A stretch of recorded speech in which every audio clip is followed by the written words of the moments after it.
¿Cuál de los siguientes es más probable que sea responsable del cambio en su frecuencia cardíaca y su Ok. ¿Qué opinas?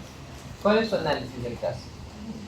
Así han sido las preguntas, ¿no? Todos los que leían primero les preguntábamos ¿cuál es tu análisis del caso? ¿Qué me responderías, Johanna, para poder corregir? Ya lo has leído, ya tenemos los datos, y ahora es el análisis.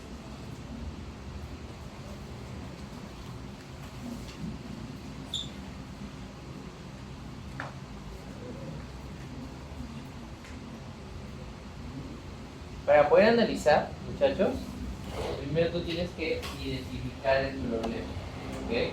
Ahora había algunas preguntas que eran conceptuales, por eso no les decíamos analizar. Si bien es cierto, este es un caso clínico, en este caso, ¿hay algún problema que llegaste a identificar?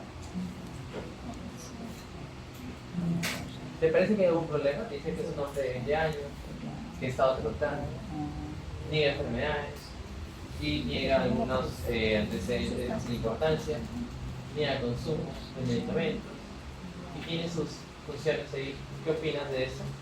¿Está bien? ¿Está mal?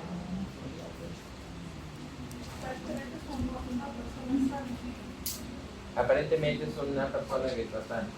¿Te parece que hay algún problema en ese caso en particular?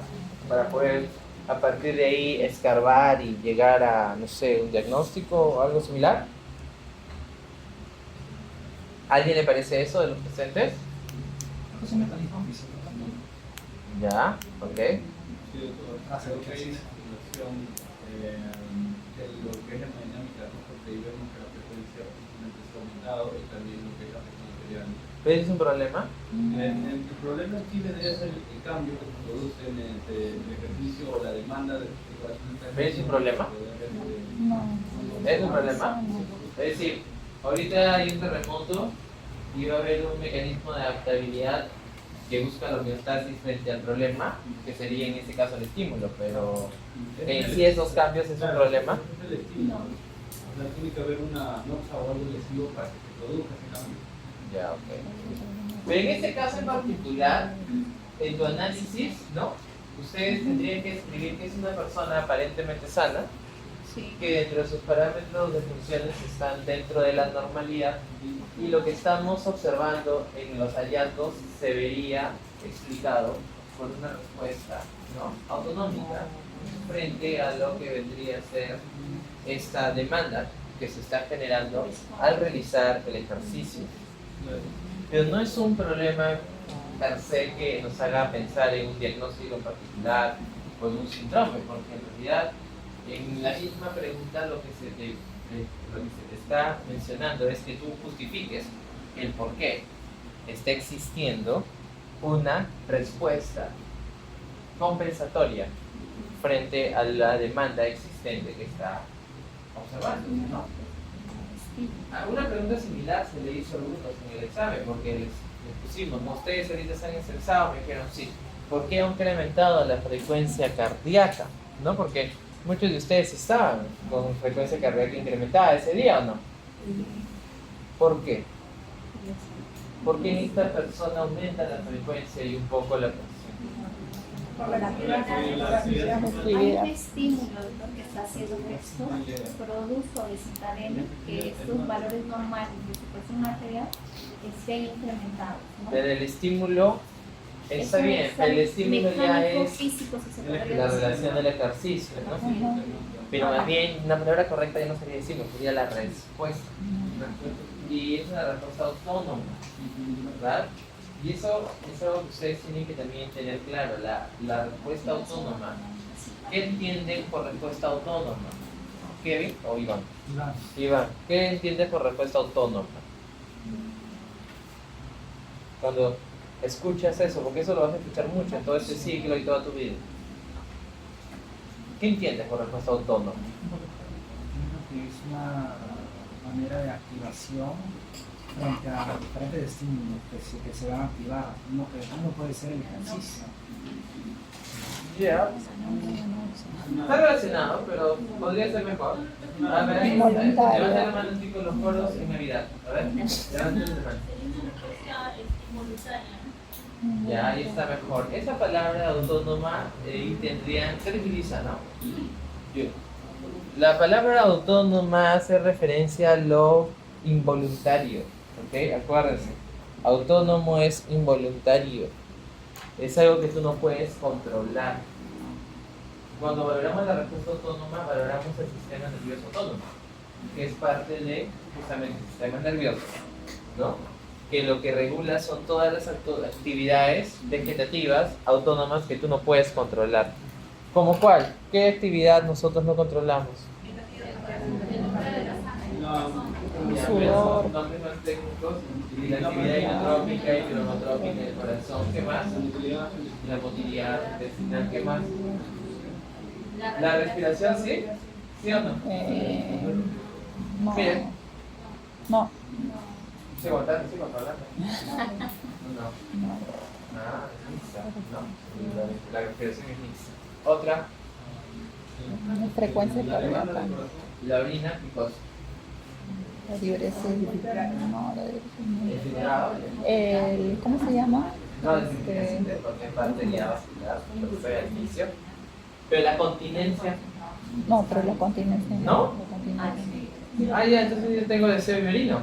No, ¿No es voluntario? Ah, es mixto también. hay mixto. Hay una fase involuntaria y una fase voluntaria. La fase voluntaria es del músculo esfínter externo, tanto en la parte de fecal y en la parte urinaria, ¿o no? Si no, cada vez que tienes ganas de orinar, te orinas. Pero hay personas que sí no pueden controlar. Tienen incontinencia, ¿no? ¿El detrusor es voluntario o involuntario? Involuntario, el detrusor es. Ya ven, entonces eso tienen que tener. ¿Qué otro más? Entonces ya ni más, solo motilidad. Corazón nada más. Pupilar, diámetro pupilar, por ejemplo. ¿No? ¿Qué más? Secreciones. ¿O acaso tú haces ya estómago secreta? ¿Alguien fue? No. ¿Verdad? Contracción de la relación musculatura lisa es netamente involuntario. Nosotros no llegamos a controlar. Sí, cuando tú escuches autónomo, tienes que pensar en todas las que tú no puedas regular. Y eso es lo primero que tienes que pensar. Y luego tienes que pensar en los ligandos o mediadores que favorecen lo que sería esta actividad. ¿Y en quiénes piensan? ¿En él? ¿En quiénes piensan? ¿Quién es el simpático del grupo? ¿Y él? Y el parasimpático, que es la acetil. Entonces, cuando tú escuchas autónomo, ¿en quiénes tienes que pensar hasta el último día de tu vida? Adrenalina. Y llega ese tipo. Siempre, al toque, tienes que pensar en ello. No tienes que pensar en GABA, no tienes que pensar en adrenalina o noradrenalina, cualquiera de las dos, y en acetilcolina. Siempre, eso son los que tienes que. Autónomo, al toque te lleva a pensar en eso.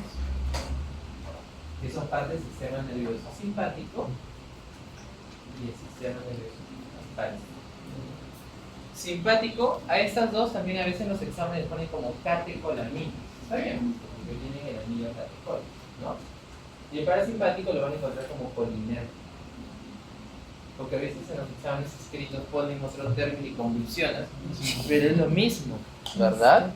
Colinérgico es el parasimpático, ¿no? El adrenérgico son las catecolaminas. La diferencia entre adrenalina y noradrenalina, por si acaso, está relacionado a su afinidad.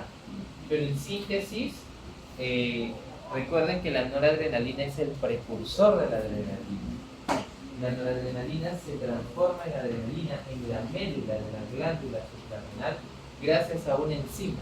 ¿Qué enzima? La metiltransferasa. ¿Sí? Como una piedra de evolución de un Pokémon. Y evolución. ¿Sí? Ahí está. Se transforma en adrenalina. Por eso hay un tumor en la glándula suprarrenal, en la médula, que es el feocromocitoma. Y el paciente viene con una crisis simpática porque sintetiza mucha adrenalina. Se metila, te puede decir qué proceso se está dando. Se está descarboxilando, se está metilando, se está deshidratando. ¿Qué proceso? Se está metilando, porque la enzima es metil. Le agregas un grupo metil. Y la diferencia entre adrenalina y noradrenalina, aparte del grupo metil, hablando desde el punto de vista químico, es la afinidad. La adrenalina tiene mucha más afinidad por sus receptores que la noradrenalina. Ahorita en el basal de ustedes, ¿qué tendría que haber más? Ustedes, ahorita. ¿Noradrenalina o adrenalina ahorita? Adrenalina. ¿Después tres? Noradrenalina. Noradrenalina. Es decir, el jueves pasado quizás había más adrenalina. Pero se supone que ahorita debería haber más noradrenalina. ¿Y cómo lo doso? ¿Puedo pedir en el laboratorio así, dosenme adrenalina, noradrenalina? ¿Cómo lo doso? ¿Cómo sé los valores? En el laboratorio, ¿cómo lo pedirían? Si quieres descartar, por ejemplo, el feocromocitoma. ¿Qué le pides? Marcas. Dosaje de adrenalina y epilepsia. ¿Dosaje de epinefrina? No. ¿Qué piden? ¿Metilfenidata? No. Pediría el ácido vanilil mandélico. Entonces, ¿en sangre? Sí. Acetilcolina. En orina. ¿Qué es eso? El ácido vanilil mandélico en orina. Vanilil mandélico. ¿Qué es eso? Es un metabolito de la degradación de la adrenalina, de las catecolaminas, ¿no? Que hay dos enzimas que juegan ahí. ¿Se acuerdan? De la MAO y la COM, ¿no?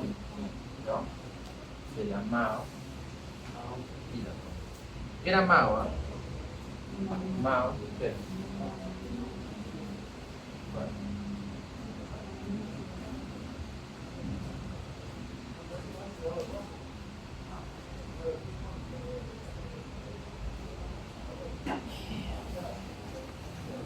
¿Qué era la MAO? Monoamino. Y la COM, catecolamina. Esas dos enzimas ustedes las han tenido que ver. Hay varios medicamentos que puedan bloquear. Hay los IMAO, que en psiquiatría han tenido que ver, los inhibidores de la monoamina. Pero bueno, es otra historia. No vamos a hablar de psiquiatría. Pero por lo menos son targets, porque son enzimas. Fisiológicamente, si tienes mucho de algo, ese sustrato tendría que también degradarse, ¿no? Como no puedo dosar adrenalina ni noradrenalina, porque no se puede, lo que sí podría dosar es su metabolismo. Entonces, si hay mucha adrenalina, hay mucha noradrenalina, sobre todo adrenalina, en este caso, va a haber mayor cantidad de su metabolito, que es el ácido vanilil mandélico. Y lo dosas en orina. ¿Ok? Entonces, tú cuando escuchas autónomo piensas en el simpático y en el parasimpático. Piensas en la adrenalina, noradrenalina y piensas en la acetilcolina. Luego de ahí, tú tienes que tener clarísimo lo que les dije en la primera clase con el doctor Sim. Les hablamos y les mencionamos un template que les dije, esa es la manera correcta de poder hacer tu análisis. Ligando, receptor, cascada, respuesta. ¿Se acuerdan? Es más, lo escribí. Entonces, siempre cuando quieras explicar algo, tienes que primero pensar cuál ha sido el estímulo. Luego de ese estímulo se va a liberar un ligando. Ese ligando tiene que llegar a un receptor. Y el receptor tenía características. Tú tienes que saber dónde se encuentra la expresión. Tienes que saber si está acoplado a proteínas G o canales iónicos. Okay. ¿Qué más tienes que saber? Su localización, su relación de especificidad, es decir, qué receptores le pertenecen al ligando, ¿no? Si yo escucho adrenalina y noradrenalina, Sara, ¿en qué receptores piensas?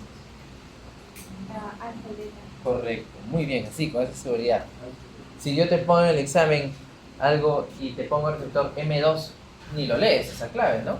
Si te pongo el receptor AMPA-kainato, no sé qué es eso, pues ni lo leas. Si no son de DNAG. ¿Por qué debemos tener claves si ni siquiera están asociadas a ligando? Eso también es estrategia de examen. En las preguntas de fármaco y las preguntas de terapéutica, las preguntas de físico, cuando te ponen receptores, el truco de eliminar claves es cuando primero te des cuenta que el receptor no le pertenece al ligando. Esa es la manera más rápida de eliminar claves. Así todo lo demás esté bien, si la clave del receptor no coincide, ¿para qué sigues leyendo la clave? Eso ya es estrategia de examen. ¿Está bien? Si el receptor no le pertenece, no leas la clave. ¿Está bien? Si te pongo el receptor M3, ¿para qué lees? ¿De quién es ese receptor? De acetilcolina. Si te pongo el receptor AMPA-kainato, ¿de quién es ese receptor?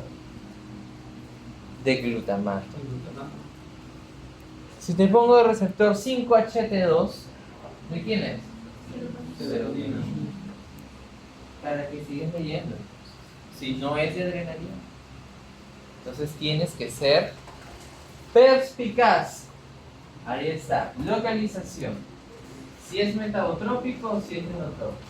¿Y qué receptor le pertenece? Luego de eso tienes que saber el proceso. Y por último tienes que saber la respuesta. A muchos de ustedes se les preguntó en su examen oral que justificaran un proceso. Y la manera de reportarlo es así. No solamente farmacológicamente hablando, sino también fisiopatológicamente hablando. Por ejemplo, si yo te pregunto, justifícame por qué la T3 y la T4 están disminuidas en la tiroiditis de Hashimoto. ¿Quién quisiera explicarlo?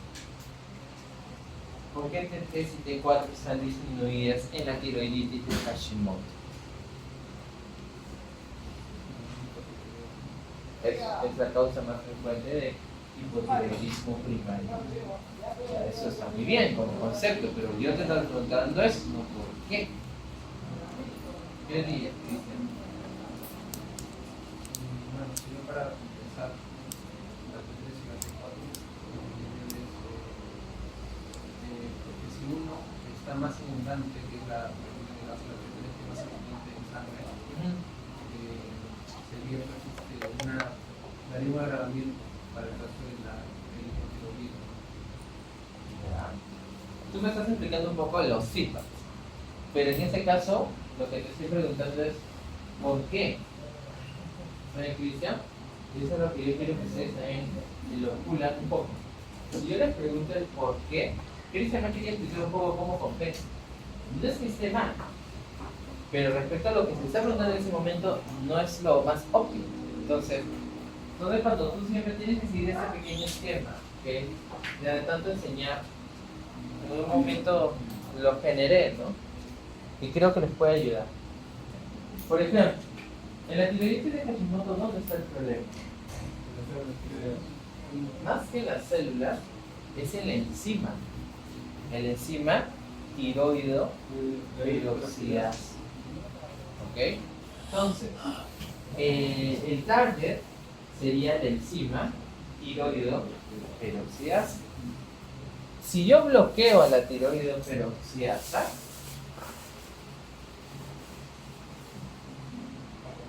¿qué va a pasar? Pero antes, tú tienes que saber, ¿qué hace la tiroido peroxidasa?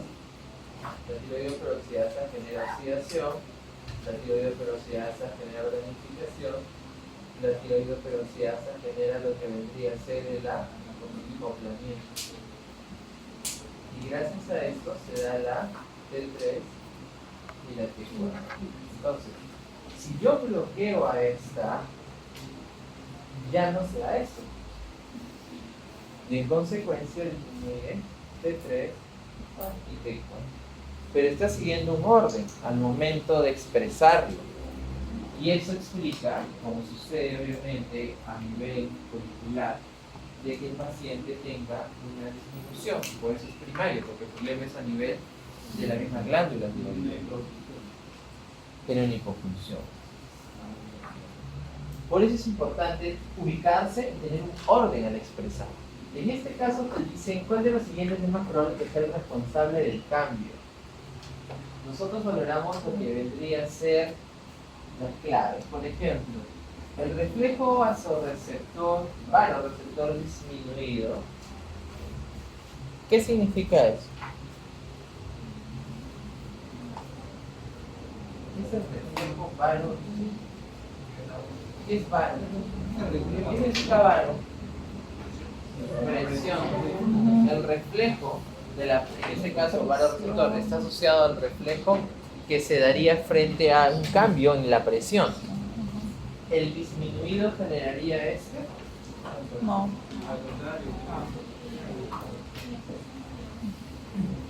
¿Sí? ¿Le parece? No. Sí, más bien yo tengo que tener un reflejo para que esto genere una respuesta.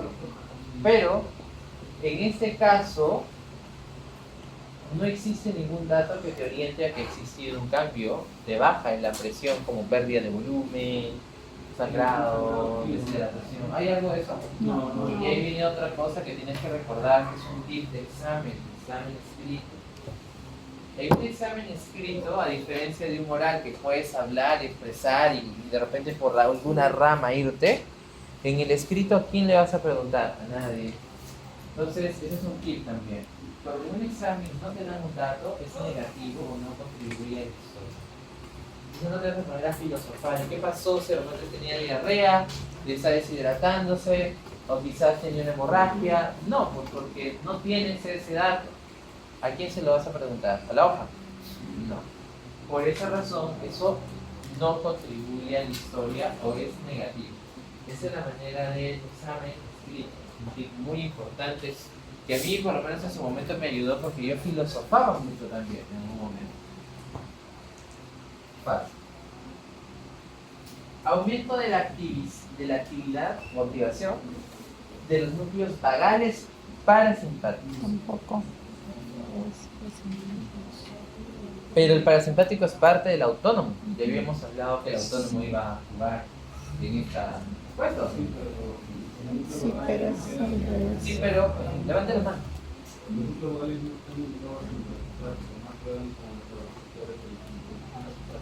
El vagal no juega con el parasimpático. Como idea la redacción de esa premisa está mal. No. Como idea no está mal, pero para el caso sí no está asociado. ¿Por qué? ¿Por qué, Walter? ¿Qué hace el parasimpático? Walter. ¿Cuánto Walter? Walter. ¿Qué hace el parasimpático, Walter? ¿Aumenta o disminuye? Disminuye. ¿Todas? No, pero Todas, ¿no? No te digas ese concepto. Todas las actividades no las disminuyen, pero generalmente muchas de ellas sí. Por ejemplo, en gastro es la excepción. En gastro no. Pero generalmente disminuye. Entonces, si disminuye, ¿qué va a pasar? ¿Va más bien a aumentar la frecuencia eso? no, No, más bien debería disminuir. Entonces, de por sí es vagal, porque el vago juega mucho con el parasimpático, ¿no? Por si acaso. Pero no está asociado esta vez.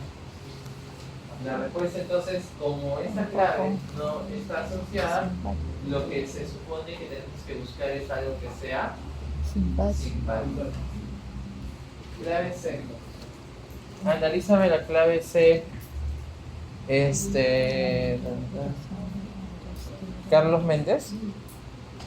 Carlos Méndez está aquí. Ahí está.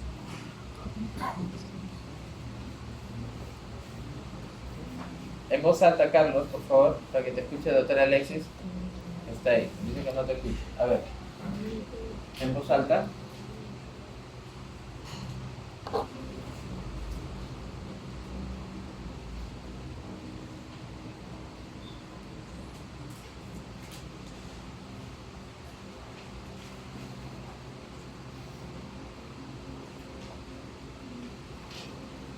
Ya, tiempo suficiente. ¿Te escuchamos? ¿Qué opinas?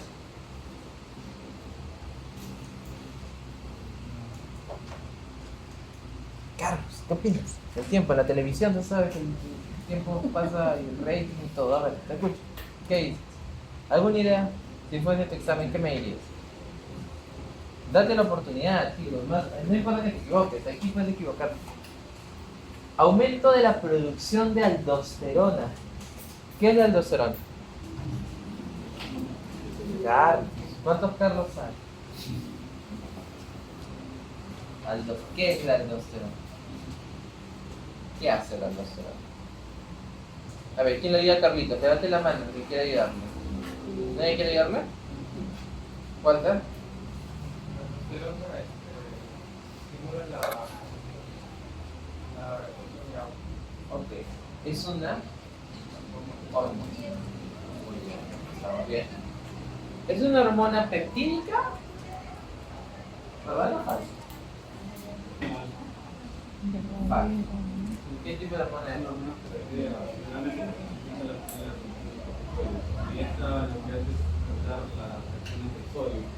Ok, es una hormona esteroidea, no es una hormona peptídica. Ese dato que parezca de repente no tan relevante sí lo es, porque la hormona peptídica tiene la característica de tener receptores en la membrana.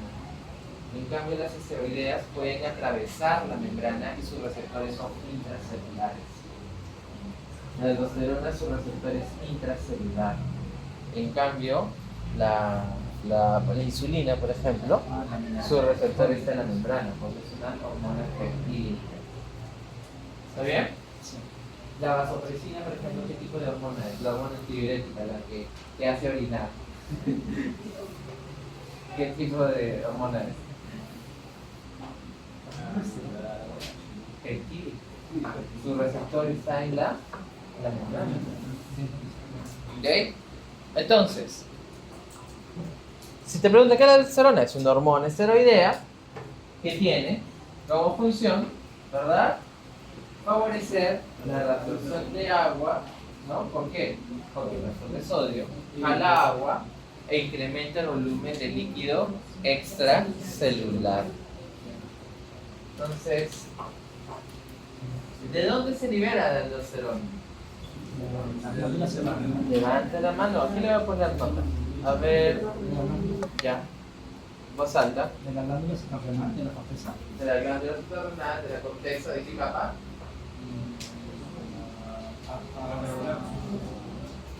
Glomerulosa. ¿Cuáles son las capas de la corteza? Glomerulosa, fascicular y reticular. Hay una mnemotecnia del Kaplan para la corteza que es the 3S of the GFR, ¿no? Las 3 S del GFR es. La primera S es de salt, la segunda es de sugar, la tercera es de sex. Salt, que es mineralocorticoides. El mineralocorticoide más importante es la aldosterona. La otra es de sugar, que es glucocorticoides. Y la última sex es de andrógenos. Entonces la reticular, andrógenos. La fasciculata o fascicular, glucocorticoides, el cortisol, no lo más importante. Y de los mineralocorticoides, la glomerulosa, la aldosterona. Y en la médula, síntesis de catecolamina, que ya lo habíamos hablado. ¿Ok? Pero gracias a quién se libera a la angiotensina 2, ¿verdad? La angiotensina 2 tiene un receptor ahí, que es el AT, y este favorece que se libere la aldosterona. ¿Y a dónde se dirige la aldosterona cuando se libera? ¿A dónde se va? Al túbulo contorneo distal, túbulo conector. ¿A qué células? Recuerden, la aldosterona no es un ligando. ¿Está? ¿A qué receptor va? A la célula principal. Receptor Ah, mineralocorticoides que se encuentra en en la las célula principal. células principales. Muy bien, ahí está. Se va a las células principales en el receptor de mineralocorticoides. Es intracelular, porque es una hormona esteroidea. Entonces su receptor es inter. Cuando llega a su receptor, ¿qué tipo de cascada se produce? ¿Acoplado a proteína G? No, porque la proteína G es de membrana. ¿Sí o no? No. Esta más bien juega con receptores que favorecen la activación de canales. ¿Y aquí qué va a pasar? Se expresan dos canales. El ENAC Y lo tónica. y el RONCA. El ENAC es Permite la absorción. los canales epiteliales de sodio y los RONCAS son los que están asociados al potasio. ¿Y qué van a favorecer? La reabsorción. ¿Ah? La reabsorción. Van a hacer de que el ENAC al aperturarse favorezca el ingreso de sodio, ¿sí o no? Sí. Y- Salga el potasio. Y el potasio salga con el ronca. Algunos libros dicen, para los que están revisando un poquito de libros, de que la aldosterona favorece que se expresen, es decir, que no están y que se expresen. Y algunas literaturas dicen de que favorecen de que se activen, es decir, ya están y se activan. Con tal de que ustedes lo reconozcan, nosotros contentos. Ya de ahí, si es una investigación, ya, a lo mejor son los créditos nada más, ¿ok? De que lo descubriste, lo representaste. Pero por lo menos tienes que saber que existen, que están ahí. Que utilicen la palabra activen o expresen, ambos se los vamos a valorar. En realidad, en algunos autores mencionan activar y en algunos autores hablan de expresar. Y si ustedes saben expresar y activar son cosas diferentes, porque para activar algo ya tuvo que ser expresado, ¿verdad? Pero bueno, sutilezas moleculares que no les vamos a molestar para nada. El sodio ingresa al agua, incrementa el volumen de líquido extracelular. ¿Qué cara de la célula es esta donde está el ENAC del RONCA? Luminal. Luminal. Muy bien, porque está la luz.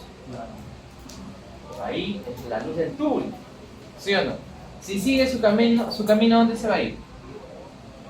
Si sigue su camino, ¿a dónde se va a ir? Si no se reabsorbe nada, ¿a dónde se va a ir eso? ¿A la orina? Ya va a ser parte de la orina. ¿Y a dónde se va a ir? ¿Al uréter? ¿Sí o no? O se va a la uretra, en el caso de los varones, la uretra peniana. ¿Va a ir? ¿A dónde va a ir, chicos? Díganme, ¿a dónde va a ir eso? Va a tener que llegar a la vejiga, pero ¿por qué? ¿Por dónde llega a la vejiga? ¿Por la uretra? De la vejiga renal. Por ahí. Porque ya no se reabsorbió. Acuérdense que la palabra en renal es reabsorber, no es absorber. Absorber es en gasto. Reabsorber es en riñón. Acuérdate, R de riñón. Tú reabsorbes algo que ya habías absorbido, ¿no? Estás volviendo a volver. ¿Cómo vas a volver a hacer algo si nunca lo hiciste? ¿Verdad? Por favor, en el examen me dicen absorber y es reabsorber, luego no me digan que está mal, es totalmente diferente. Reabsorber y absorber. Entonces, ahí está. Incrementa el volumen de líquido extracelular, incrementa la presión. Ok, este está explicado, podría ser. Hazme tu airplay. Pero los péptidos natriuréticos no juegan así, eso recuerden que está asociado al punto de vista de cámara auricular, ¿no? Entonces, en este caso no está tampoco relacionado. Podría explicar el incremento de la presión, pero para que se active este sistema ha tenido que existir un mecanismo de regulación de la presión que se da a largo plazo, que es el sistema renina, angiotensina, aldosterona. Entonces, por ahí no va. ¿Qué targets encuentras ahí? Levanta la mano quien me dice los targets de este proceso que acabo de explicar. A ver, antes, ¿alguien más?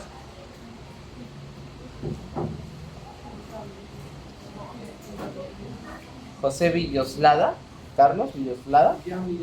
Ah, ya, nada cerca. Ok. Ya, pero el apellido es. Ya. ¿Qué target se encuentras? ¿Aldosterona es un target? No. Muy bien. ¿Receptor de mineralocorticoide es un target? ¿Target? Sí. Sí, ok, muy bien. ¿ENaC es un target? Sí, Está bien. ¿Bronca? Ok. ¿Sabes algún medicamento o alguna enfermedad asociada en alguno de estos?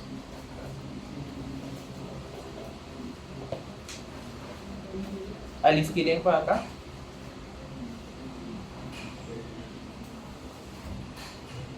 ¿No? ¿Karim dónde? Y la renina. Muy bien. No pega ahí. ¿Qué medicamento juega en el receptor de mineralocorticoide? Que es conocido como el ahorrador de potasio. Lo hemos usado un montón de veces. Spironolactona. Ahí está. Ustedes, spironolactona, ahora ya saben, ¿no? Muy bien. Es un ahorrador. ¿Por qué ahorra? ¿Se debe expresar el canal? Entonces ya no pierdes, ¿verdad? ENaC, ¿qué medicamento fue ahí? Amilorida. Muy bien. ¿Y Ronca? Hay un síndrome.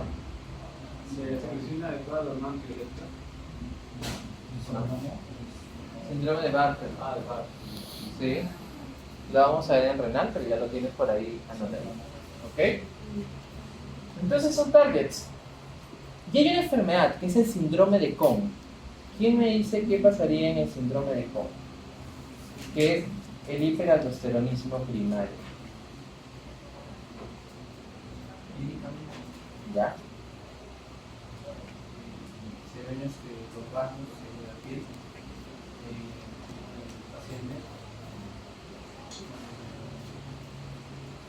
¿Tú qué entiendes, Cristian, por hiperaldosteronismo primario? ¿Ah? Ya, pero insuficiencia hiper. Hiper viene de aumento. Hay un problema en la glándula. ¿Es en la glándula? ¿Qué significa primario? ¿Por qué hace rato yo dije que la tiroides de Hashimoto era un hipotiroidismo primario? ¿Por qué no pude decir que es secundario? Porque el inicio se da en el órgano del día. Porque el problema es en la glándula. En la misma Es en el glándula. órgano, en sí, ¿verdad? Si yo te digo que es un hipotiroidismo primario es porque el problema es en la glándula tiroides. Si te hubiera dicho que es secundario, porque el problema hubiera sido De en el hipófisis, hipófisis. ¿no? En este caso, un hiperaldosteronismo primario. El problema tiene que estar en la glándula, que esté generando que se secrete mucha mayor cantidad de aldosterona. ¿Y dónde estaría el problema? ¿En qué parte de la glándula? Sí, ahí es donde está el problema. Pues es aldosteronismo, si no se hubiera llamado hipercortisolismo, ¿verdad? Es aldosteronismo. Es un tumor. Generalmente los tumores al inicio son hiperfuncionantes, ustedes lo saben, ¿no? Al inicio los tumores son al inicio. Luego ya no necesariamente. Pero, entonces el paciente secreta mucha aldosterona. ¿Cómo va a venir? ¿Se va a expresar funcional? ¿Se ronca o no? ¿No? ¿Es mucha aldosterona? Sí. ¿Va a resolver mucho sodio? ¿Va a jalar mucha agua? ¿Va a aumentar la presión o no? ¿El paciente viene con hipotensión? No, Con hipertensión. hipertensión. ¿Y viene con potasio en sangre incrementada? Viene con hipocalemia.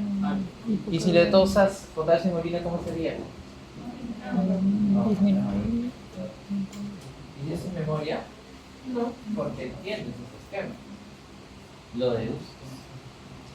El paciente viene con hipocalemia, ¿verdad? Y viene con un cuadro caracterizado de incremento de la presión arterial. ¿Sería una hipertensión primaria o secundaria?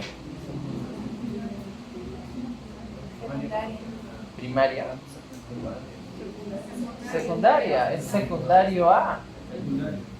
Primario es las idiopáticas, ¿no? De manera más polar y decir, no sé, porque es idiopático. ¿Ok? Ok, clave C no es. Activación autónoma simpática. Esa es la clave, ¿no? Sí. Esta es la clave. ¿Y aquí me explica cómo esa activación genera el incremento de la frecuencia y la presión? Por circunstancias de la participación.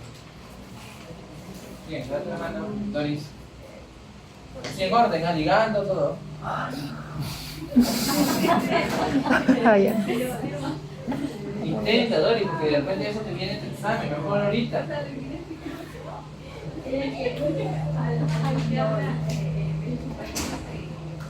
¿Bloquear o aumentar? No, aumenta.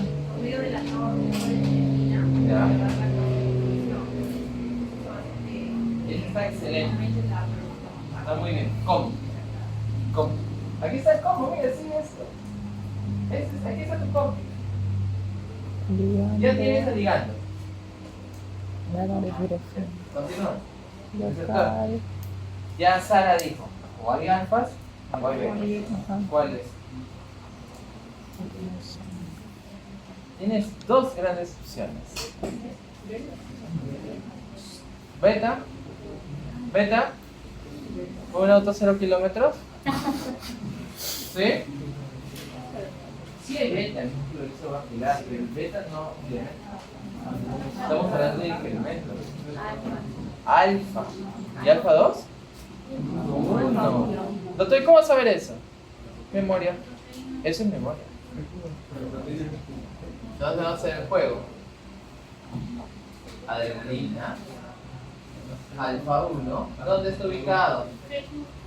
GQ, muy bien. ¿Dónde está ubicado? Músculo liso. GQ, ¿por qué GQ? Porque está descubierto.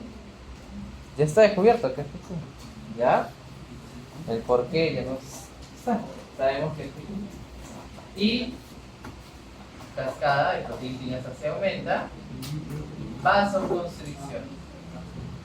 Así tienen que decir en su examen. ¿Tan difícil es así? No. Ligando, receptor, ¿dónde se encuentra? Cascada, respuesta. No te entreveres ahí hablando y diciendo que no, que sí. No. Empieza siempre con tu ligando. Si te decimos, explícame el proceso, al toque, ligando. Por eso que ahora que te he dicho que analices todas las claves, así de todas tus claves. ¿Sí? De las que se puedan, pues sí, claro que no, pero por ejemplo en esta se puede. Ya, esa es de la presión, ya está explicada la presión. Ahora aquí me explica el incremento de la frecuencia, es otra cascada. Levántame la mano que me lo quiere decir, ahí está el ejemplo. Ya está explicada la presión. Ahora falta explicar la frecuencia cardíaca. ¿Quién lo explica? ¿Quién? No se peleen. Yasmín, excelente. Ligandos. El mismo, pues. Si estamos hablando de lo mismo, ¿no? Ligando es la adrenalina y la adrenalina. Receptor. ¿De nuevo? Ahora ya vamos a corazón ya. ¿Beta 1 o beta 2? ¿O beta 3? Beta 1, ¿dónde se ubica? Muy bien. Beta 1, nódulo sinoauricular. Beta 1, GS, GQ, GI, canales iónicos. GS, muy bien. Metabotrópicos, ¿no? Ok. ¿Qué proteínas aumenta? A. Ok. Celuloso mensajero, ABP cíclico. ¿Y qué genera? Inotropismo. ¿Eso? Ya saben. ¿Difícil? No es difícil. Imagínate dar una respuesta así en tu internado. Sorprenderás, ya mismo te casían, no es perdón, ¿no? Tienes que explicar con el proceso. Los varoreceptores son los que sensan. Un receptor sensa. Los receptores no regulan. Los receptores en este caso sensan que ha habido un cambio en la presión. Y gracias a ese proceso de haber sensado, favorecen la liberación de eso. Porque no solamente cuando uno sensa es el incremento o la disminución en este caso, sino también puede ser el incremento. Los varoreceptores se encuentran en el seno carotídeo y en el medio del ahorro, pero eso por una vía aferente o eferente manda la señal. Aferente, y tiene que mandarlo al centro vasomotor. ¿Dónde se encuentra el centro vasomotor? En el bulbo, que es parte del Del respiratorio. Del tronco encefálico. ¿No? Ahí está el centro vasomotor. ¿Y a qué núcleo llega esa señal? No, es hipotálamo. Al núcleo del tracto solitario. Acuérdate cuando estás solo, ahí está. El núcleo del tracto solitario. Y ahí va a mandar la señal. Y eso va a llegar por una vía aferente. Y luego, gracias al glosofaringio o al nervio vago, favorecerá la respuesta. El glosofaringio, actividad simpática, y el vago, la parasimpática. ¿El glosofaringio qué parte craneal es? Y el vago es. Pero eso está direccionado a otro. ¿Está bien? Y la última clave, a ver, ¿quién va? Obviamente no es la clave, pero ¿quién la analiza? Disminución de la secreción.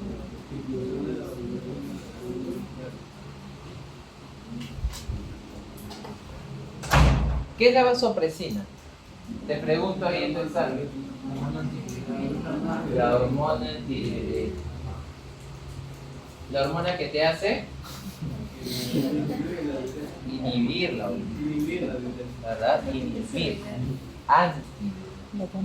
Cuando tú te vas, Carlos, ¿no? ¿Carlos? Sí. Cristian. ¿Alguna vez, cuando has ido a una fiesta, porque yo sé que tú a veces vas a una fiesta, como cualquier persona, y has hecho algún brindis, generalmente has visto que cuando uno toma mucho alcohol, o te ha pasado, empiezas a orinar más? Claro. ¿Sí o no? Sí. ¿Por qué? Porque generalmente en una consecuencia cefálica y esa hace que aumente tu hormona tiroidea. Mira lo que puedes poner. ¿Por qué orinas más? No, al revés. Si hace que se aumente la hormona tiroidea, ¿por qué orinas? Es decir, tu respuesta simpática está mal.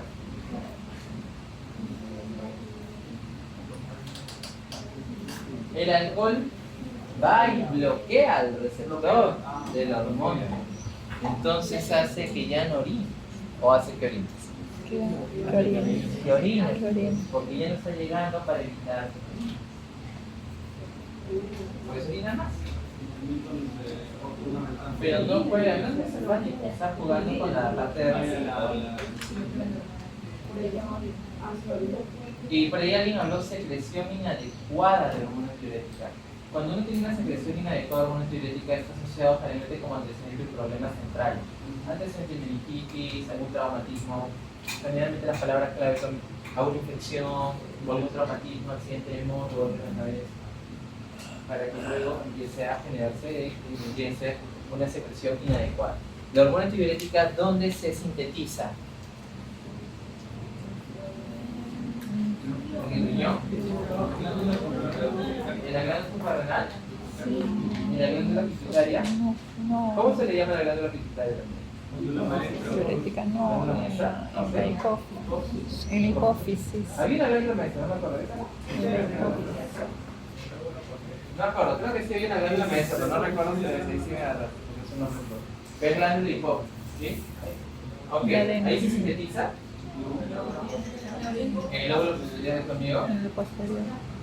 Ahí se almacena. Se sintetiza en el hipotálamo. ¿De qué núcleo? En el núcleo supraóptico y en el paraventricular. ¿Pero en cuál de los dos se sintetiza más? Supraóptico. Se sintetiza y ¿qué va a pasar? Luego se almacena en el templo hipófisis. ¿Y cuándo se va a liberar la hormona tiroidea? ¿Qué tengo que hacer para que se libere? ¿Qué botón de mi cuerpo me chupo?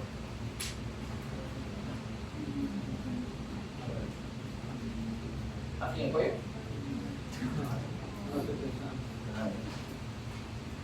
¿Cómo se libera la hormona tiroidea?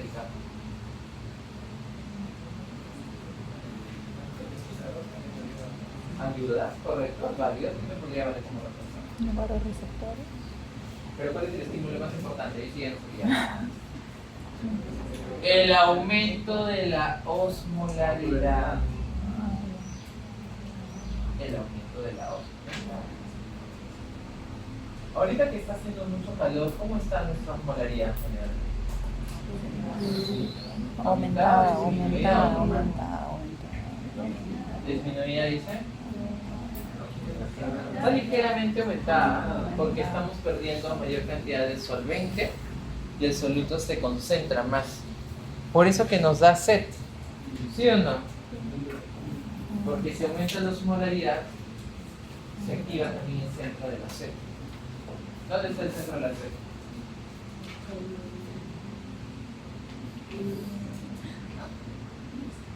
Investiga.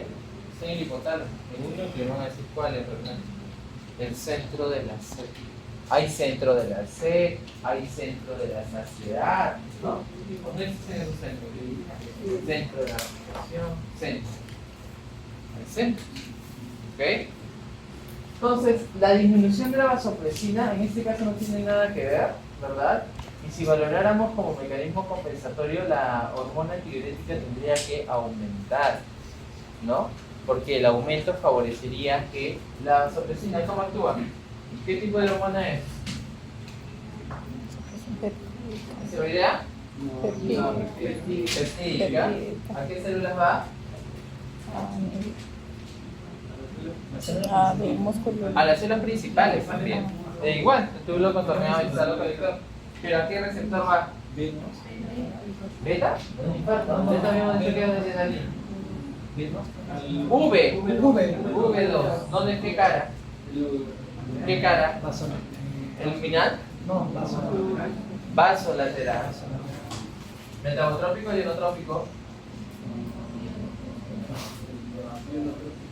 Metabo. ¿Qué proteína? GS. Muy bien. ¿Qué hace después? ¿Qué activa? La expresión de ¿qué número? 2. ¿Y qué hace? Absorción de cerración de Absorción. cerración. Reabsorción del agua. Pero eso es de la cara vasolateral, pero para que de la cara, discúlpame, luminal, pero de la cara vasolateral ingrese al el plasma, se tiene que empezar a tasa paporina. ¿Qué número? 4. ¿Incrementa el volumen o no? Entonces aumenta la presión. ¿Listo? Ese es el proceso de la hormona tiroides. Pero esta es una hormona peptídica porque su receptor está en la médula. Entonces, ¿qué pasa en la secreción inadecuada de hormona antidiurética? ¿Qué me dice?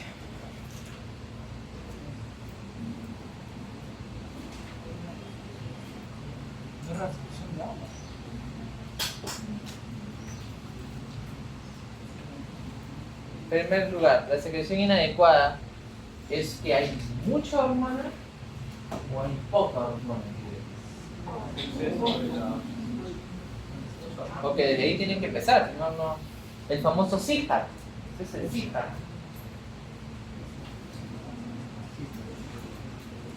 ¿Qué hay? ¿Mucha hormona o poca hormona?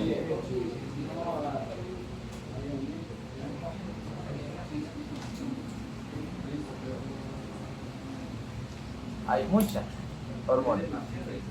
¿Y qué va a pasar si hay mucha hormona antidiurética? Lo que les he explicado aquí va a exacerbarse. ¿Sí o no? Entonces, ¿qué trastorno del medio interno esperarías encontrar? Iván. ¿Habría una expansión o una contracción de volumen? Si reabsorbes mucha agua. ¿Expandes o contraes? Expansión. Pero es más agua, es más solvente. Entonces, ¿es hiper o es hipo? Hipo, porque diluye. Genera una expansión incontrolada.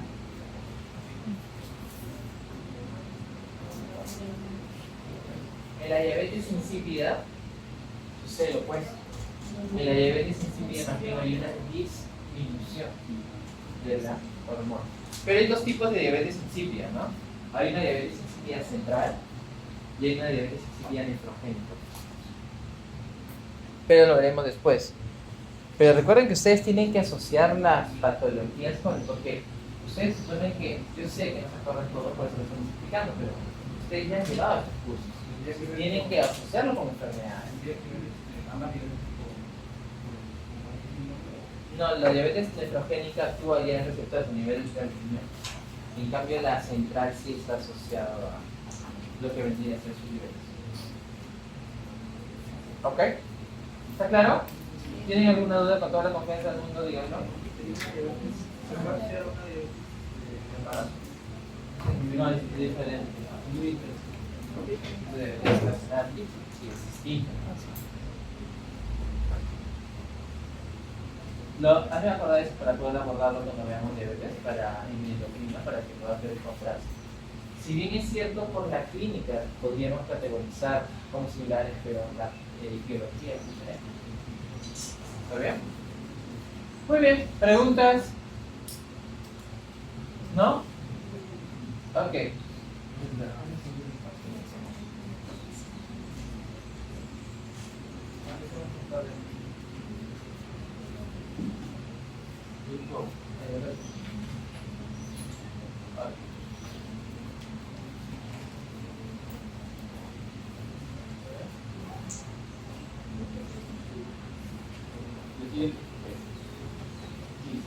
A ver, chicos, el otro capítulo grande de cardio viene a ser infartos, ¿ok?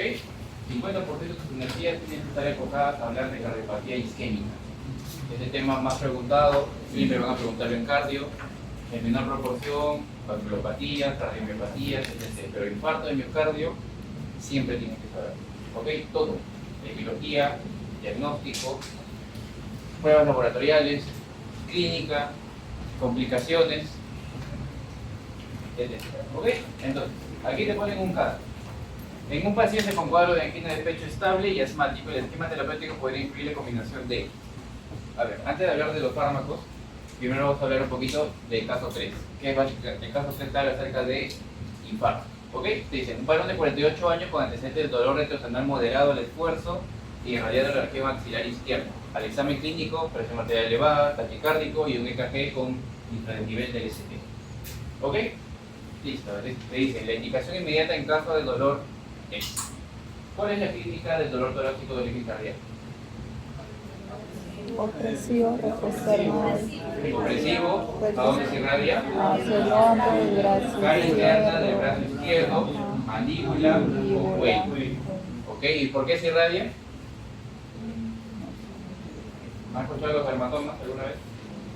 Cuando han llevado cirugía general, dolor en hipocondrio derecho, una colicitis no se irradiación subescapular derecha, por la misma situación, por los dermatomas. ¿Ok? Ese es el primer lugar. Luego te dicen, ¿qué tipo de infarto conocen ustedes? Infra y supradesnivel. ¿Ok? En base a la localización del daño, infradesnivel, ¿dónde está?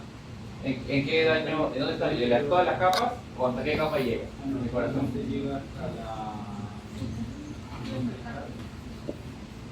Subendocárdico infradesnivel. ¿Ok? Aumento del ST o supradesnivel es subepicárdico. Todas las capas están comprometidas. ¿Ok? Esa es una diferencia muy básica. Dentro de las infradesniveles también están los tipos de angina. Ya han hablado de los tipos de angina estable, inestable y la angina de... ¿Cuál es la Prince Metal. Prince Metal. ¿Por qué se caracteriza la angina de Prince Metal? Es un vasoespasmo. ¿Ok? ¿Qué puede desencadenar el vasoespasmo?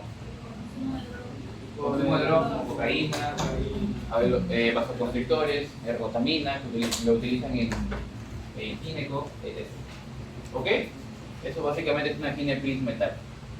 Luego, ya hemos hablado básicamente de los tipos de infarto. Luego, aquí, ¿qué más? En el electrocardiograma. En su cuadernito, como dijo el doctor Vargas, dibujen un corazón. ¿Ok? Nosotros no le vamos a pedir que interpreten al 100% como un cardiólogo el electrocardiograma, pero tienen que saber las caras, miran el corazón. A ver, aquí, en la cara lateral, arriba, ¿qué lleva? Mira.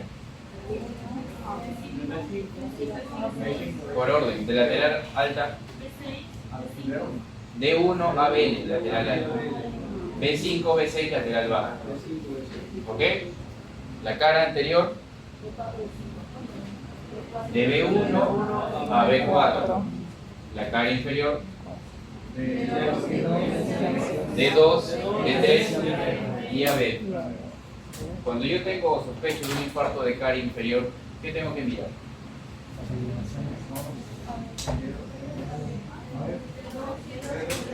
¿Cómo veo un infarto del ventrículo derecho?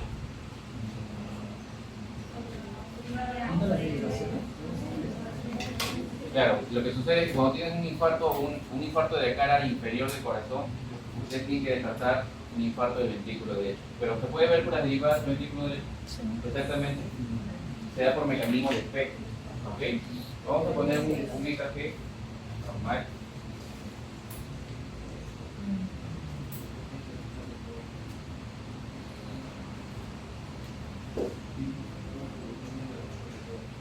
No.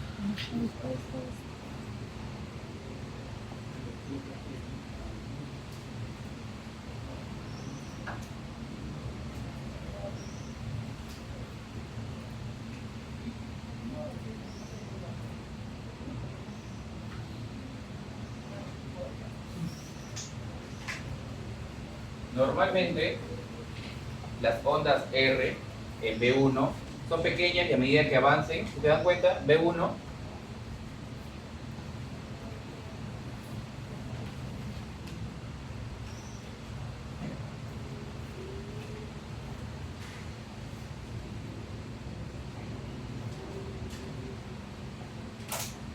normalmente las ondas R son pequeñas en B1 y se dan cuenta como va aumentando conforme avanza B3, B4 comienzan a aumentar el tamaño, son más grandes hasta B6. Lo que sucede en un infarto de ventrículo derecho es todo lo contrario. Las ondas R desde B1, la normalidad se altera. Las ondas R en B1 son más grandes y las ondas R en B6 son más pequeñas.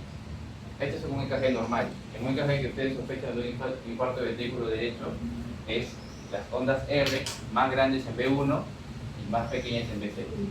¿Ok? Así yo puedo sospechar de un infarto de ventrículo derecho cuando tengo un paciente con un infarto de la cara inferior, D2, D3 y AB. ¿Ok? Y se le dice infarto extenso, ¿dónde es? ¿Qué derivadas tienen que ver? Desde la B1 a la B6. De B1 a B6. Muy bien. ¿Ok? Entonces, ¿han entendido bien la parte de las derivadas? Porque eso es pregunta de examen. En su examen teórico, en su examen práctico, en sus rondas de medicina interna, cuando sean internos, cuando sean R's en algún momento. ¿Ok? Con respecto a la bioquímica, los exámenes laboratoriales. ¿Cuál es la diferencia? ¿Qué examen laboratorio le puedo pedir a un paciente que yo sospecho de infarto? Troponina, CPKMB, el TIMAMB. ¿Cuál es el específico? Troponina. ¿Por qué? ¿Dónde encuentro yo las troponinas? ¿Cómo se llama la unidad funcional del corazón, del cardiomiocito? ¿Cómo se llama la unidad funcional? Del cardiomiocito. ¿Por dónde? ¿Ah? El sarcómero. ¿Ok? Por eso es que cuando hay un daño en el cardiomiocito, las troponinas que es parte del sarcómero se liberan. Por eso es específico el músculo cardíaco. ¿Qué significa CPKMB? Creatina fosfoquinasa. ¿En dónde encuentras? ¿Cómo? ¿Cuál es tu nombre, compañero?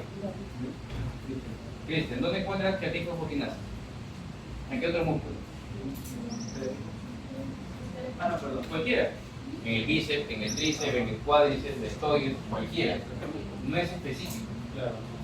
¿Ok? Entonces, básicamente, laboratorialmente hablando, lo que me sirve es CPKMB y troponinas. ¿Cuál se eleva primero? CPKMB a las 4 horas, troponinas a las 6 horas. Prácticamente se elevan al mismo tiempo. Pero el que me sirve para diagnosticar infarto, troponina. ¿Para qué me sirve entonces CPKMB? ¿Por qué saco? ¿Alguien sabe? ¿Para qué sacaría CPKMB? Se sirve para diagnosticar reinfartos, ¿ok? Es por el tiempo de vida media de lo que duran las troponinas y la CPKMB. CPKMB dura 48 horas. Troponinas dura de 7 a 10 días. Entonces, si te da un caso de un paciente que se infarta y a los 2 días vuelve por dolor torácico de origen cardíaco, sospecha de infarto, ¿qué le vas a sacar? ¿Troponinas? Porque van a estar aumentadas del caso previo. CPKMB. ¿Ok? Es la utilidad clínica de las de las enzimas cardíacas y del CPKMB en este caso. ¿Ok?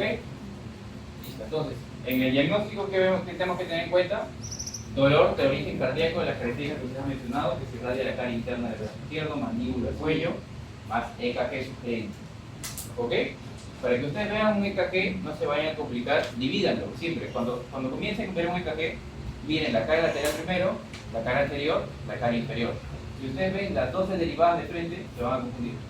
Porque son bastante derivadas y hay que ver bastantes cositas, ¿no? La onda P, si es un EKG normal, si está bien tomado, si tiene las QRS presentes, si tiene la onda T presente y todo ello.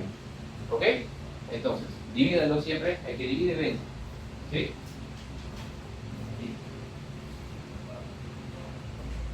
Entonces, yendo en este caso, ¿qué? A ver, ¿quién me puede decir por qué no es la clave A o por qué no es? La nitroglicerina sublingual. ¿Por qué doy nitroglicerina? Trabajar la presión. Bajar la Que levante la mano. ¿O cuál es el mecanismo de acción de la nitroglicerina?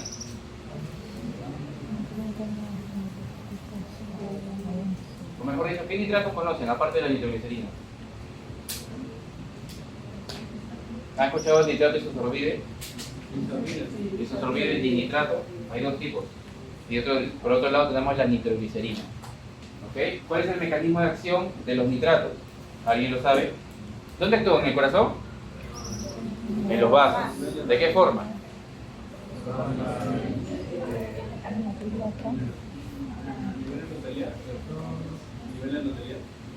Claro, los vasos, nivel de endotelía, ¿cómo actúan?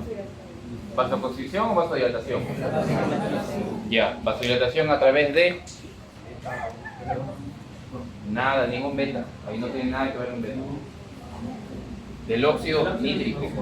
¿Ok? ¿Cuál es el precursor del óxido nítrico? ¿Qué aminoácido? L-arginina. L-arginina. ¿Ok? A través de la enzima óxido nítrico sintasa se va a formar el óxido nítrico que va a producir la vasodilatación. Ese es el mecanismo de acción de los nitratos. ¿Ok? ¿Aumenta o disminuye la poscarga? Perdón, la precarga. Estoy vasodilatando. Tiene que disminuir la cantidad de sangre que va a llegar al corazón ya dañado. Disminuye la precarga. Entonces, si ya tenemos un fármaco que disminuye la precarga, que es los nitratos, a través del mecanismo que les digo, ¿qué grupo farmacológico o qué fármaco conocen que disminuye la poscarga? ¿Alguno que se les ocurra? ¿Han escuchado hablar de la hidralacina? ¿Alguna vez? La hidralacina disminuye la poscarga. ¿Ok? Tenemos los nitratos, disminuye la precarga, y la hidralacina disminuye la poscarga. ¿Cuáles eran los determinantes de volumen sistólico del gasto cardíaco? Eran tres: precarga, poscarga y contractilidad. Sus enfoques o sus maneras de estudiar el cardio tienen que ser en base a sus tres determinantes. Así como, por ejemplo, cuando hablen del shock, en los 4 tipos de shock que hay, tienen que saber qué disminuye, dónde se disminuye la precarga, la poscarga, la contractilidad, cómo está el gasto cardíaco y todo eso. ¿Ok? Luego, en la opción B tenemos la estreptokinasa. Es un fármaco que se usaba en los años 70, en los años 80. Ya no se utiliza. Pero a ver, recordando un poquito de Mato, ¿qué hacían los fibrinolíticos? ¿En qué fase de la hemostasia actuaban? ¿En la primaria? En unos libros que ustedes vayan a leer, van a encontrar 2 tipos de hemostasia. En otros libros van a encontrar 3 tipos de hemostasia. La primaria, donde forma el tapón; la segunda, donde se forma el coágulo; y la tercera, donde actúan los fibrinolíticos. Aquí, básicamente, los fibrinolíticos, estreptokinasa, tenecteplasa, alteplase, van a potenciar ¿qué? ¿O van a crear algo nuevo? ¿Qué potencia?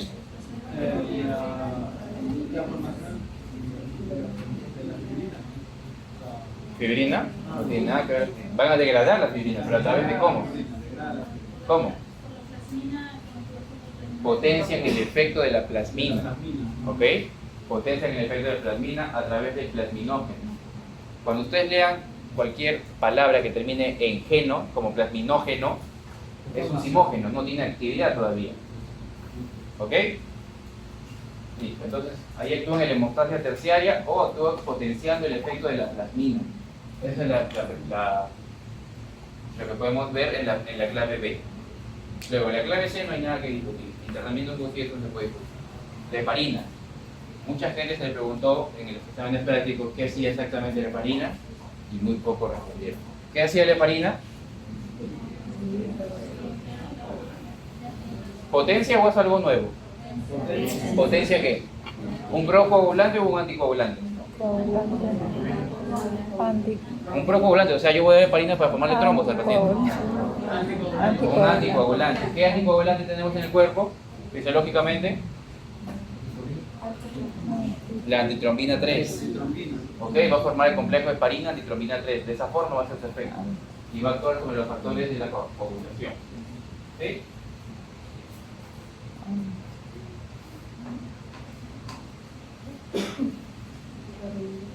Arriba. Luego, por otro lado, tenemos los grupos farmacológicos, que se utilizan también en presión arterial. Dentro de los grupos de los calcioantagonistas, ¿qué calcioantagonistas conocen? Primero, clasifíquenlos. Los dihidropirimidínicos y los no dihidropirimidínicos. ¿Ok? Dos ejemplos de dihidropirimidínicos: nifedipino, amlodipino, nimodipino. ¿Ok? No dihidropirimidínicos: verapamilo y etiazeno. Ok. ¿Qué clase de antiarrítmicos son los no dihidropirimidínicos? ¿A qué fase pertenecen? No dudes, dilo además. Fase 4, en la fase 4, ¿ok? De los antiarrítmicos. En la fase 1 están los bloqueantes de canales de sodio, en mayor medida y menor medida los canales de potasio. A la cabeza procainamida, flecainamida, propafenona y todo eso. Clase 2 son los betabloqueantes. ¿Cuál es el mecanismo de acción de los betabloqueantes? No me van a decir bloquean el canal beta, por favor. ¿Cómo actúan los canales? ¿Cómo actúan? O mejor, para comenzar, ¿qué tipo de betabloqueantes conocen? Selectivos y no selectivos. Clasifiquen primero siempre. ¿Ok? No selectivos, a la cabeza del más usado, propanolol. ¿Ok? Selectivos, atenolol. ¿Qué más? Ahí el doctor Oliva, que luego lo van a conocer cuando van a hacer un repaso de EKG, les ha colocado una mnemotecnia. La mnemotecnia se llama AMEBA. A de atenolol, M de metoprolol, E de esmolol, B de barco, bisoprolol y A de acebutolol. Esos son los cardioselectivos o los betabloqueantes selectivos que deben acordar, porque son los más usados clínicamente. ¿Ok? Por otro lado tenemos la famosa aspirina. Muy pocos respondieron el mecanismo de acción completo de la aspirina. ¿Cuál es el mecanismo de acción completo de la aspirina? ¿De qué manera inhibe la COX-1? ¿Qué tipo de enlace con el COX-1? ¿Enlace covalente o de manera irreversible? Cuando ustedes dicen enlace covalente o unión irreversible, es lo mismo. ¿Ok? De manera irreversible. Cuando les pregunten cuál es el mecanismo de acción de la aspirina, unión irreversible. No solamente inhibe la COX-1. ¿Ok? Entonces, inhibe de manera irreversible la formación de tromboxano 2 a partir de su precursor, que es el ácido arquidónico, bloqueando el receptor COX tipo 1. Y en menor medida el COX tipo 2, pero sobre todo COX tipo 1. ¿Ok? ¿Tienen alguna duda del mecanismo de acción? Hemos hablado de calcioantagonistas, recordando un poquito de mato, hemos hablado de nitrato, donde actúa, disminuye y aumenta la precarga, dijimos que disminuye la precarga, un fármaco que disminuye la postcarga es la dialacina. ¿Qué otro fármaco conocen en cardio? ¿Alguna duda tiene? ¿Qué hace la digoxina? Inhibe la bomba sodio potasio TPA. Produce inotropismo positivo y cronotropismo Si los betabloqueadores, como le dijo el doctor Vargas, producen inotropismo y cronotropismo negativo, ¿qué hacen los digitalicos? Inotropismo positivo y cronotropismo negativo. ¿Ok? Tiene esa doble función. ¿Dónde se dan los digitálicos? En ICC. Vamos a ver en la próxima clase ICC, vamos a ver cardiomiopatías y los antiarrítmicos. ¿Ok?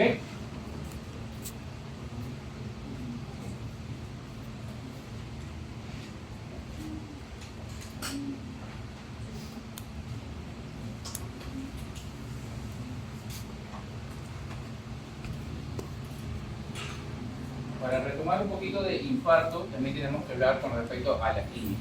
Ustedes no necesitan saber un EKG al frente derecho para poder sospechar qué tipo de arteria está lesionada. ¿Ok?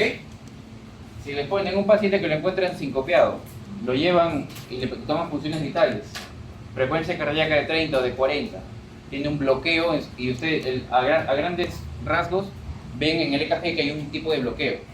Está bradicárdico o signo de hipoperfusión. ¿Qué arteria está comprometida? ¿Por qué? ¿Por qué es la coronaria derecha? Acuérdense, irriga el nodo sinusal. ¿Ok? Irriga el nodo sinusal, por lo tanto, en esos pacientes podemos encontrar los bradicárdicos, pueden presentar bloqueos, pueden presentar, estar sincopiados sobre todo, la gran mayoría. En cambio, ¿cuál es la arteria que más se ocluye? ¿Rama de quién es? Del tronco coronario izquierdo. ¿Ok? La descendente anterior produce síntomas o signos de shock cardiogénico, paciente disneico, hay una palidez o una frialdad distal, paciente hipotenso, como justo está a un paso más de dar el shock cardiogénico.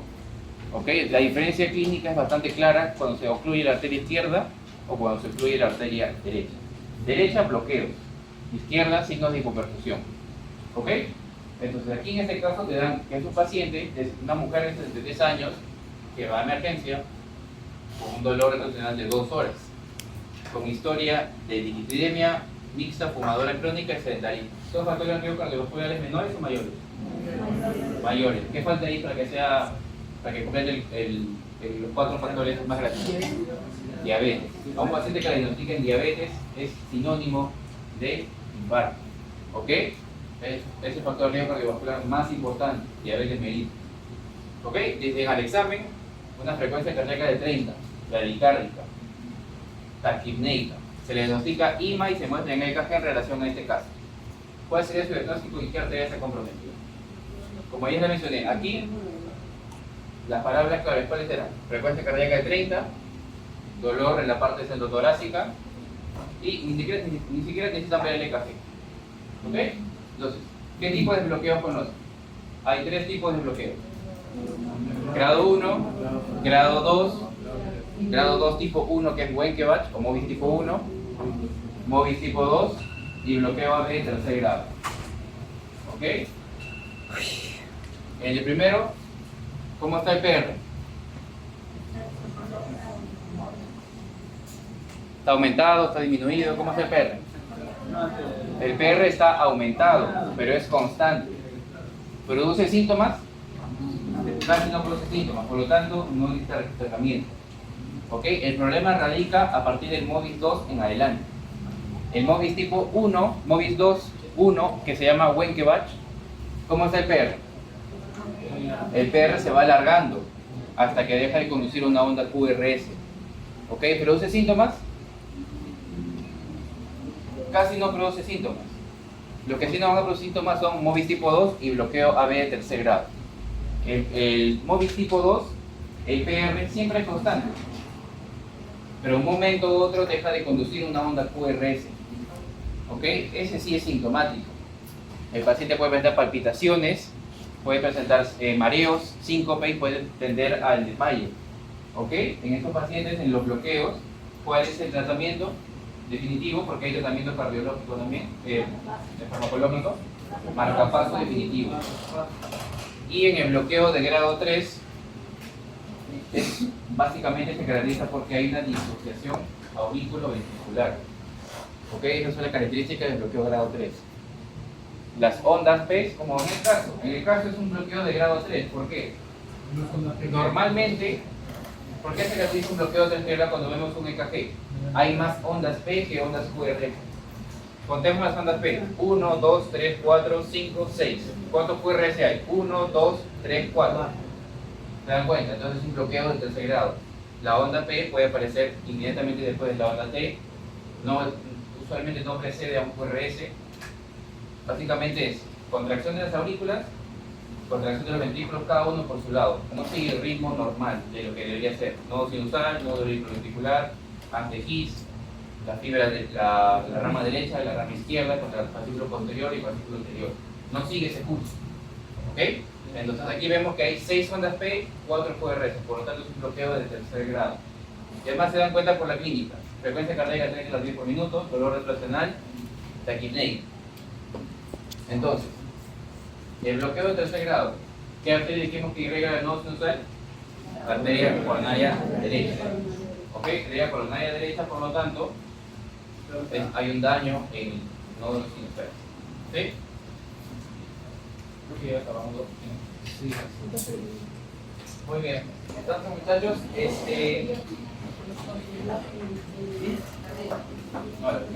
hay más preguntas ahí para que ustedes puedan